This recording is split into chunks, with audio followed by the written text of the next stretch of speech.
Our guests in this segment from WVU Medicine, Teresa McCabe, Director of Marketing. Good morning, Teresa. Good morning. Jonie Stenack is with her as well.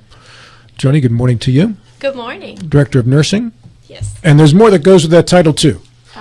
Director of Nursing for Critical Care Trauma Services. All right. Thank you very much. Appreciate you filling in the blank on that. Good morning to both of you, and thank you so much for coming in. It is Donate Life Month. Sure is. We celebrate that every April, and it seems like every April early on in the month we're here to talk about it. So I always bring Jonie along because she heads up our organ donation service at Berkeley Medical Center. Jonie, pull that mic a little closer to you as well, and tell us about Donate Life Month through the hospital. So April every year is nationwide the time that all across we celebrate Donate Life. We bring information to the public, make sure that we are distributing information to help people make good decisions and informed decisions about becoming an organ donor. We raise awareness for organ, eye, and tissue donation, and just make sure that people know how to sign up, where to sign up, and the information that they need to make that decision. How do you sign up? You can go to organdonor.gov, or if you live in West Virginia, you can go to donatelife.wv.gov. You can also go to your local DMV when you do your license, your driver's license, or you get a permit. You can sign up through your local DMV as well. This was, I remember I can't remember how many years ago it was on my driver's license when I made that decision. And the first time you make that decision, you got to give that one some thought because, like, do I want to do this or not? And then after you make the decision to do it, you don't even think about it again afterward. At least that's how it was for me. Agreed. Right? You agree, Maria? And it's easy. It really is. I mean, all the ways are easy to accomplish, but the driver's license thing. I mean, you go to renew and you just check a box and you're there. Mm-hmm. Yeah. Jonie, you mentioned organ and tissue. Organ's very obvious. What do you mean by tissue? So for tissue, we talk about bone, skin, even an eye, corneas. Those are all included. When you think about your solid organs, people think about, heart and liver and lungs. But there's also the option for tissue and eye, which are also very helpful. They say one person can save 8 lives through organ donation and then about 75 more through tissue, skin, and cornea. Okay, ligaments to be included in the tissue? I'm not so sure about ligaments. Okay, You got good knees, Bill, so yeah, you want to donate those, right? What I was getting at was with skin and bones and the organs, that's most of the body. A lot of it, when they talk about bones, they usually look more at your long bones, like your femur bones, and you don't realize what those bone pieces go into. Like if you've had dental work, you may have had some bone fragments. If you needed dental work, sometimes they'll use those to supplement. If they're doing when they do permanent teeth, some of those, a lot of times they have to do bone fragments to make sure the existing teeth are stable to put that in. So just even down to little things like that come from organ, eye, and tissue donation. So if you sign up for an organ donation by definition, you're signing up for tissue donation as well? Yes. Okay. Once you register as a donor, then you're registered for all 3. Is anybody not eligible to be a donor? They look at case by case. I will say that the one thing that usually is exclusive is if you have active cancer. That's usually a pretty big exclusion that they will, forego organ, eye, and tissue donation if you have active cancer. Why is that? Just because there's a risk of if you're transplanting any of those organ, eye, or tissues, then those cells could be with it. So just to be protective of the person receiving those organs, eyes, and tissues. Yeah, and you coordinate this at the hospital? I work with LifeNet Health. They are an organ procurement agency that we work with here for our area, and I work really closely with them on our program there. I'm sorry, go ahead. Yeah, so how does that take us through the process of how that works? I know we asked you about this last year, but let's say you've got somebody that's on a list that needs something, and they're at the hospital, and you've got notification that somebody has passed and that the organs are available. How does it all coordinate to the person getting an organ? So we don't do the organ transplant here. We just do the organ donations. LifeNet Health works with, what we do is actually the opposite. We may have a donor where they would come in and do procurement with organs, or if somebody has passed, then you can do eyes and tissues after somebody has passed if they're a registered donor. So we work with that company. They come in, and that agency will determine what is viable and what we have matches for. And it's within a certain mile radius. So they will do the procurements here at Berkeley, and then the transplants will be done at another transplant center. Who determines what the match is? LifeNet Health has a huge list. They do a lot of testing on the donor patient, and then when they have matches that are in the system for organ, eye, tissue donation, they'll do it that way. Bill? One of our Facebook folks, one of our younger members, Beezy Cares, asked if there's an age restriction. There is not. I do think if this is something that you're going to do, I don't think you can make the decision as a minor. You have to be 18. But it is something that we encourage people, once they've made the decision, to make sure that they are having communications with their family members and let their family members know. You can make the decision, and if you decide that you don't want to do it, you can undo that decision as well. Just go to your local DMV or follow the process. Once you are a registered donor, then that wish is upheld. And so if there's a situation where that would come into play, it's really important that your families know that those are your wishes as well, so there's not any conflict with that. And I was just going to add that... Can you pull that mic a little closer to you, Maria? Oh, sorry. That April is also Advanced Care Planning Month, which is, I know we, Hospice of the Panhandle, partners with WVU Medicine. I want to say it's one day next week that we're in the lobby. Talking about that. Okay. April Healthcare 16th. decision April day, 16th. yes. Okay.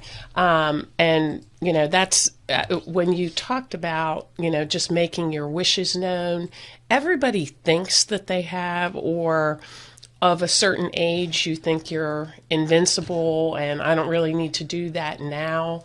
But I have a specific example of a friend who was in just a terrible car accident at the end of last year, and the family had no idea. She was 50, and they just are still grappling with what they should do because she hadn't made her wishes known. So that really does go hand in hand, I think.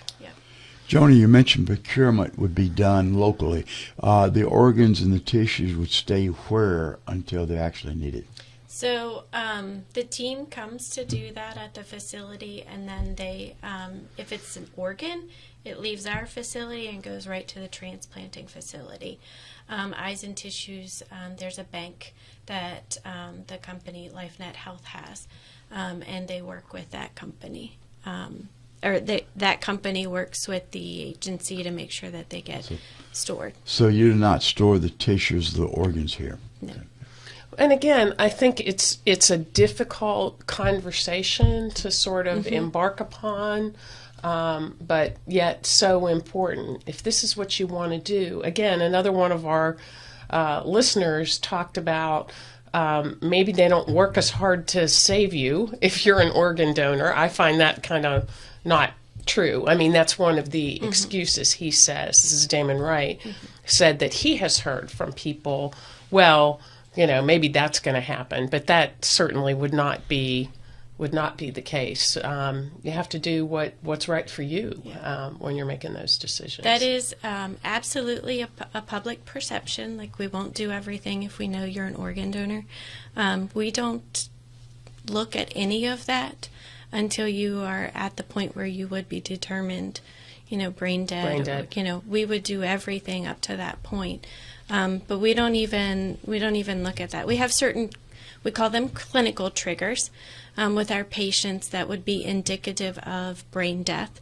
And once patients meet those triggers, then we refer our LifeNet people in, and they review cases. And this is pretty standard. Your OPO, your organ procurement organization will come in. They will review the patients. They will just keep an eye on them, for different things to make sure that if the patient did become brain dead, then they would, obviously then be involved. But up to that point, we don't even dig into the fact if they are an organ donor or not. Let's flip the discussion just a second.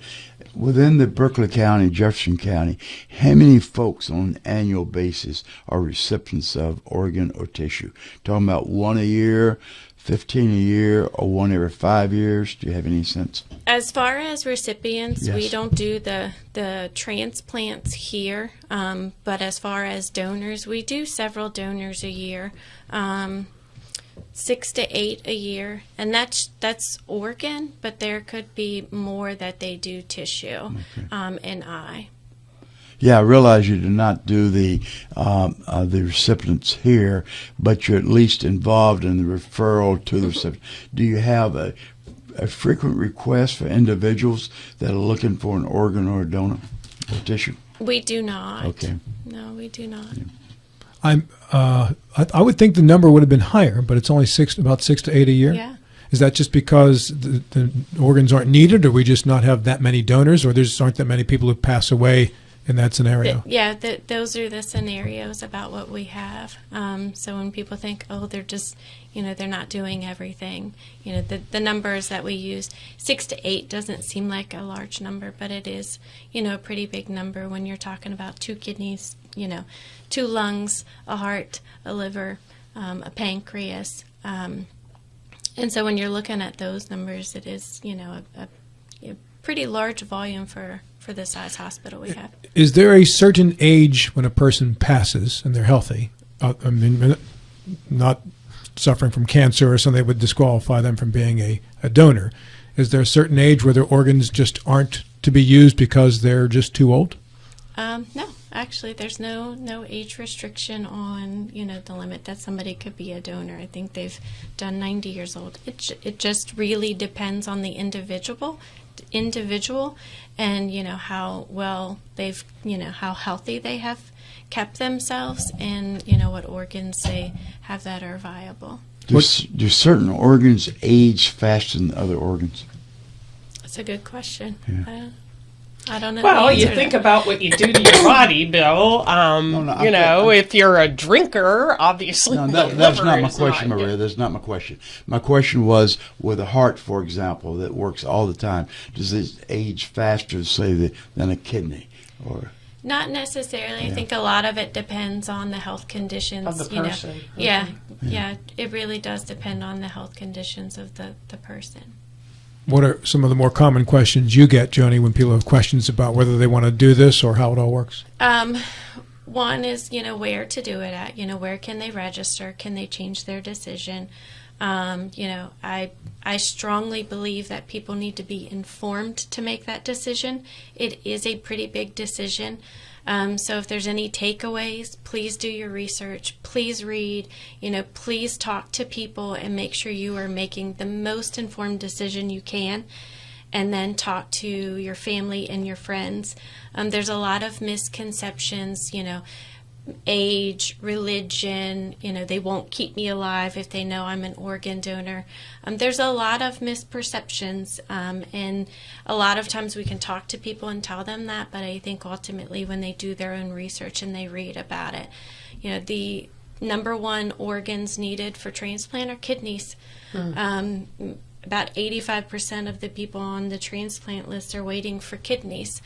And then, you look at, we all have 2 kidneys, and so you can live on 1 kidney, but majority of the transplants needed, or the organs needed for transplant, are kidneys. Do you think that in terms of that perception piece and everything, from a family perspective, what happens with the funeral afterwards. If someone is an organ donor, then, does that change sort of the dynamic of what a person's funeral is, whether it's, full burial, obviously, or cremation? Talk a little bit about that. It does not. Okay. The way that they do the organ procurement leaves the ability, if they wanted to have, open and burial versus cremation, it doesn't impact that. And I think that would be a kind of a misperception too. Well, it's all gone then, So how does the family grieve? Jonie Stenack is with us, as well as Teresa McCabe from WVU Medicine. If you covered this already, I'm sorry I missed it, but is there a speed element that gets involved in this in terms of how soon we have to get the organs to where they're going to go next? Yeah. Once they come and do the procurement, we have 3 hours, so there has to be a pretty close radius. One interesting thing is the transplant surgeon that is transplanting that organ into the recipient is the one that comes to retrieve the organ. They're the ones that are there, in the OR suite. They look, make sure that organ is good. If they have any doubts, then they will not take the organ and transplant it. So we may have perfect matches for things, but if that transplant surgeon looks at that organ and says, this doesn't look right, and they will not transplant anything that they don't feel 100% about. So occasionally on an aircraft you can see an organ being transported. So that has to be within that 3 hour window? Yeah, there is a certain radius that we have to stay within. So a lot of times we use our local, helicopters. Yeah. They bring the surgeons in, and they take it with them. So the person on the donor list has to be available at all times because this is Correct. quick stuff. Mm-hmm. And that's what I was going to say. So you have a surgeon who's there doing the procurement. How does that work? I mean, if Bill wants to give me a kidney, the surgeon knows that I am a match to Bill. How does that work beforehand? So if live donors, one thing, that's a completely different. But Okay. In the procurement situation, like all of that matching has already Has been already done. happened. Okay. Yep, and that's, they're bringing in these specific, people because those are the ones transplanting those organs Got into it. the recipient. So all of that matching is done through our organ procurement agency. We do not have anything to do with that. They bring in the surgeons, they bring in the team, and they make sure they get where they need to go. So when does the 3 hour clock start? Obviously not when the person dies. So it's when the procurement surgeon has arrived on scene. Is that when it starts? Nope, from the time that organ is taken out of the body. Okay. Yeah. Okay. So, And so on after the 3 hours. yeah, and on the other end you have this recipient who gets a call and they're waiting, and there's a process on that, and so then you have that person on the other end, and so we make sure that, or I guess I should say, the organ procurement agency makes sure everything is in alignment because there's someone else on the other end of that waiting. So when we do a kidney and you only need one kidney to live, I assume if somebody passes away, it's just one kidney that's going to go to a person, or is it 2 kidneys that they're going to give to one person? A lot of times they'll split them and do 1 and 1. So they may just do one, and then they may do another one in another donor. And you said it's LifeNet that coordinates all this? Ours is LifeNet Health. Mm-hmm. Do they have an office at the hospital to be always on the scene when these things happen? We have a liaison, and they have different people within the area that'll come as a clinical person. They are based out of like the Virginia Beach area, I think. This is Donate Life Month, and we're talking to Jonie Stenack from WVU, and Teresa McCabe is here as well. Key dates this month when people can find out more about Donate Life Month. So April 11th is National Blue Green Day. We'll be celebrating that. And And then April 16th is Healthcare Decision Day. We will be working with our case management team and have a table set up with them for all the decisions that you need to make. If you want to sign up, donatelife.wv.gov or organdonor.gov. Are there specific hours of the day on the 11th and 16th? I think it's on the 11th is all day, and then on the 16th, I think it's 8 to 4. Okay, very good. Teresa, I have about a minute and a half left. Is there anything else coming up that you need to make sure people know about? Yes, and we'll be talking a little bit more after the event because we always sell out. But this Saturday is our annual WVU Eastern Panhandle Children's Gala. So we'll be at the Holiday Inn. We have over 200 people attending. Theme Into the Jungle. All the money that we raise between our sponsors, which we thank, our ticket sales, and our silent and live auctions. And our bid for good that evening will come back here we'll stay here in the Eastern Panhandle to purchase equipment that we need for our emergency departments to care for kids, our pediatrics unit, our NICU. So we're just very excited to be hosting this again. We took a hiatus there for a while when COVID was around, but we're very happy to be back. Yes. And When's the golf tournament this year? the golf tournament is June 2nd, Monday, June 2nd. June 2. So after we get through Saturday, 2 months away. we'll start on, Bernie Hutzler Golf Classic. That is exactly 2 months from now. Yes. Jonie, thank you. You're welcome. Thank you for having me. Teresa, thank you as well. Thank you.